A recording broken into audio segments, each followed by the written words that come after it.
राम राम राम राम राम राम राम राम राम राम राम राम राम राम राम राम श्री जगदम्बिकायै नमः। श्रीमद्भागवत महापुराण है, ऐसे ही देवी भागवत पुराण की कथा होती है। देवी भागवत में सप्तम स्कंद का 29वां अध्याय का आज अपने श्रवण कर रहे हैं। जोधपुर में श्री हनुमत धाम हनुमान जी रोकड़िया बालाजी महाराज का ये मंदिर है। यहाँ पे सुंदर गौशाला है। नारायण जी महाराज यहाँ विराजते हैं। बहुत सुंदर स्थान है। भगवान की कृपा से यहाँ पर गौशाला में बैठ कर के भगवान का गुणगान कर रहे हैं। व्यास जी का राजा जन्मे जैसे भगवती की महिमा का वर्णन करना और उनसे उन्हीं की आराधना करने को कहना।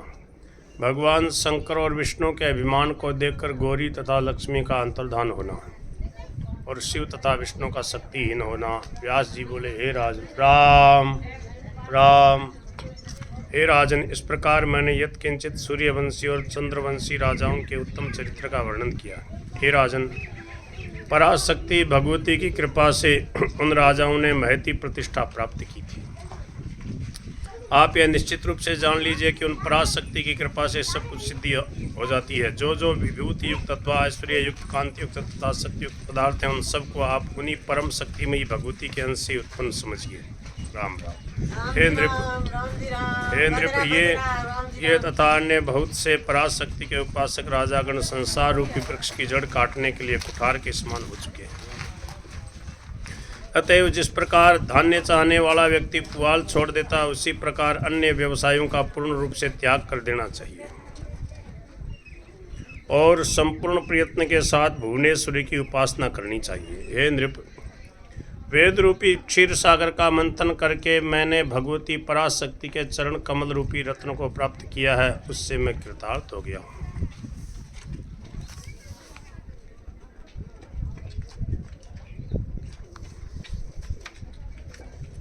श्री वेद व्यास जी कह रहे हैं, मैं जो आज कृतार्थ हूँ भगवती की चरण कमल की आराधना करने के कारण। आमथ्य वेद दुग्धाब्धिम वेद दुग्धाब्धिम, दुग्ध अब्धि मानी क्षीर सागर, दुग्धाब्धि। आमथ्य वेद दुग्धाब्धिम प्राप्तम रत्नम मया नृप, पराशक्ति परापदाम्भोजम कृतकृत्योऽस्म्यहं ततः। पंच ब्रह्म के आसन पर कोई अन्य देवता स्थित नहीं है, अर्थात इन पंच देवों के अतिरिक्त उनका अतिक्रमण करके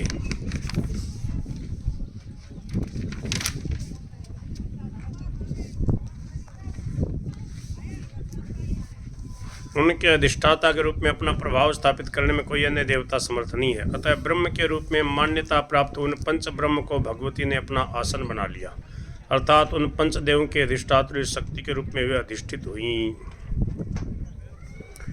इन पांचों से परे की वस्तु को वेद में अव्यक्त कहा गया है। जिस अव्यक्त में यह संपूर्ण जगत ओतप्रोत है वह श्री भुवनेश्वरी ही है। हे राजेंद्र, उन भगवती के स्वरूप को जाने बिना मनुष्य मुक्त नहीं हो सकता।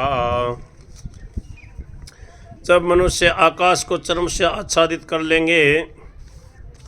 लेंगे तब शिवा को न जानकर भी दुख का अंत होगा। जब मनुष्य आकाश को चरम से आच्छादित कर लेंगे तब शिवा को न जानकर भी दुख का अंत होगा। अर्थात जैसे चरम से आकाश का ढकना संभव नहीं है, वैसे ही शिवा तत्व के ज्ञान के बिना दुख का अंत होना संभव नहीं है। अतः श्वेताश्वतर शाखाध्यायी मनीषियों ने, श्वेताश्वतर जो उपनिषद है उस श्वेत अश्वतर शाखाध्यायी मनीषियों ने श्रुति में ऐसा कहा है कि उन महापुरुषों ने अपने गुणों से व्यक्त न होने वाली दिव्य शक्ति संपन्न भगवती जगदम्बा का दर्शन ध्यान योग द्वारा प्राप्त किया था।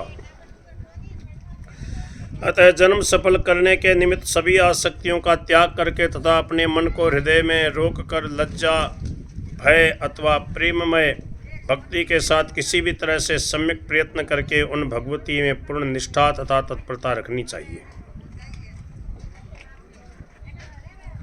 ऐसा वेदांत का स्पष्ट उद्घोष है। जो मनुष्य जिस किसी भी बहाने सोते बैठते अथवा चलते समय भगवती का निरंतर कीर्तन करता है वह सांसारिक बंधन से निश्चित रूप से छूट जाता है। कीर्तयेत सततम देवीं स वै मुच्येत बंधनात् तस्मात् सर्व प्रयत्नेन भज राजन महेश्वरीम्। अतः हे राजन, आप विराट रूप वाली, सूक्ष्म रूप वाली तथा अंतर्यामी स्वरूपिणी महेश्वरी की उपासना कीजिए।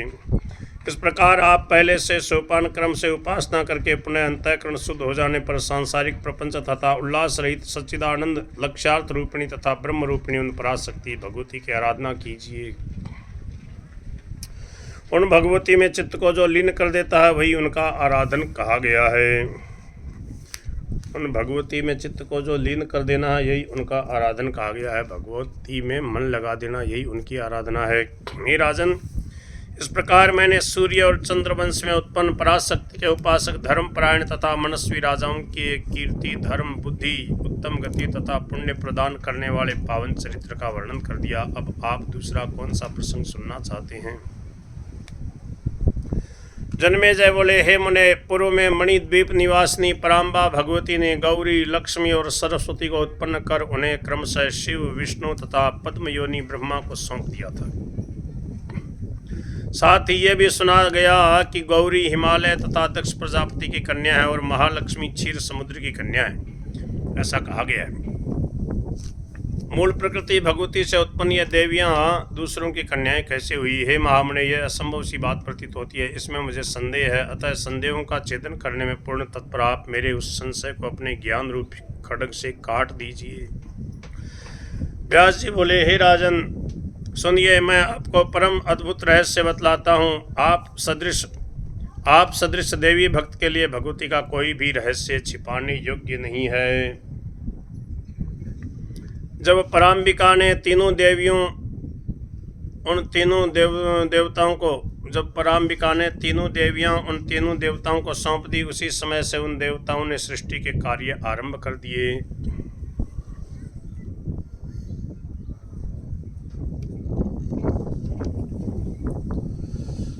राम राम राम राम राम राम राम राम। हे राजन, एक समय की बात है, हालाहल नाम वाले अनेक महापराक्रमी दैत्य उत्पन्न हुए और उन्होंने क्षण भर में तीनों लोकों को जीत लिया। ब्रह्मा जी के वरदान से विमान में चूर उन दैत्यों ने अपनी सेनाओं के साथ कैलाश और वैकुंठ को घेर लिया। तब भगवान शंकर और विष्णु उनके साथ युद्ध के लिए तत्पर हो गए और 60,000 वर्षों तक उनके बीच अत्यंत भीषण युद्ध होता रहा। देवता और दानव दोनों सेनाओं में महान हाहाकार मच गया। तब अंत में उन दोनों ने बड़े प्रयत्न के साथ उन दैत्यों को मार डाला। हे राजन, तत्पश्चात वे शंकर तथा विष्णु अपने अपने लोक को जाकर अपनी शक्तियों गौरी तथा लक्ष्मी के समक्ष, जिनके बल प्रभाव से वे उन दैत्यों को मार सके थे, अपने बल का अभिमान करने लगे। उन दोनों का यह अभिमान देखकर महालक्ष्मी तथा गौरी छद्मपूर्ण हास करने लगी। तब उन दोनों देवियों को हंसी देखकर महा आदि माया के प्रभाव से विमोहित वे दोनों देवता अत्यंत कुपित हो उठे और अवहेलनापूर्वक अनुचित उत्तर देने लगे। तदनंतर वे दोनों देवियां उसी क्षण उन दोनों शंकर तथा विष्णु से पृथक होकर अंतर्धान हो गईं। इससे महान हाहाकार मच गया। उन दोनों शक्तियों के अपमान के कारण उस समय विष्णु तथा शंकर निस्तेज, शक्तिहीन, विक्षिप्त तथा चेतना रहित हो गए। इस पर ब्रह्मा जी चिंता से धीर हो गए और सोचने लगे कि यह क्या हो गया। देवताओं में प्रधान वे विष्णु और शिव अपना अपना कार्य करने में असमर्थ क्यों हो गए? यह संकट अचानक किस कारण से उपस्थित हो गया? क्या इस निरपराध जगत का प्रलय हो जाएगा? मैं इसका कारण नहीं जान पा रहा हूँ, तो फिर इस स्थिति में इसका प्रतिकार कैसे किया जाए? इसी महान चिंता में निमग्न ब्रह्मा जी ने नेत्र बंद करके ध्यान लगाया और तब उन्होंने जाना कि पराशक्ति के प्रकोप से ये सब घटित हुआ है। हे नृपत श्रेष्ठ, ये जानते ही ब्रह्मा जी सावधान हो गए। इसके अनंतर विष्णु तथा शंकर जी का जो कार्य था उसे तपोनिधि ब्रह्मा जी अपनी शक्ति के प्रभाव से कुछ समय तक स्वयं करते रहे। राम राम राम राम। तदनंतर धर्मात्मा ब्रह्मा जी ने उन विष्णु तथा शंकर के कल्याणार्थ अपने मनु आदि तथा सनक आदि पुत्रों का शीघ्र आह्वान किया। तपोनिधि ब्रह्मा जी ने अपने समक्ष सिर झुकाए हुए उन कुमारों से कहा, मैं संसार के इस भार से युक्त हूँ, अतः कार्य में अत्यधिक आसक्त रहने के कारण मैं इस समय पराशक्ति जगदम्बा को प्रसन्न करने के लिए तपस्या करने में समर्थ नहीं हूँ। उन पराशक्ति के प्रकोप के कारण विष्णु तथा शिव विक्षिप्त हो गए हैं, अतः आप लोग परम भक्ति से युक्त होकर अद्भुत तप करके उन पराशक्ति जगदम्बा को प्रसन्न कीजिए।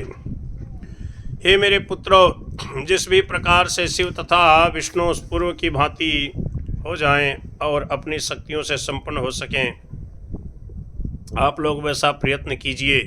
इससे आप लोगों का यश ही बढ़ेगा। जिस कुल में उन दोनों शक्तियों का जन्म होगा वह कुल संपूर्ण जगत को पवित्र कर देगा और स्वयं कृतार्थ हो जाएगा। व्यास जी बोले, पिता मैं ब्रह्मा की बात सुनकर विशुद्ध अंतःकरण वाले उनके दक्ष आदि सभी पुत्र भगवती जगदम्बा की आराधना करने की इच्छा से वन में चले गए। शक्ति पीठों की उत्पत्ति की कथा तथा उनके नाम एवं उनका महात्म्य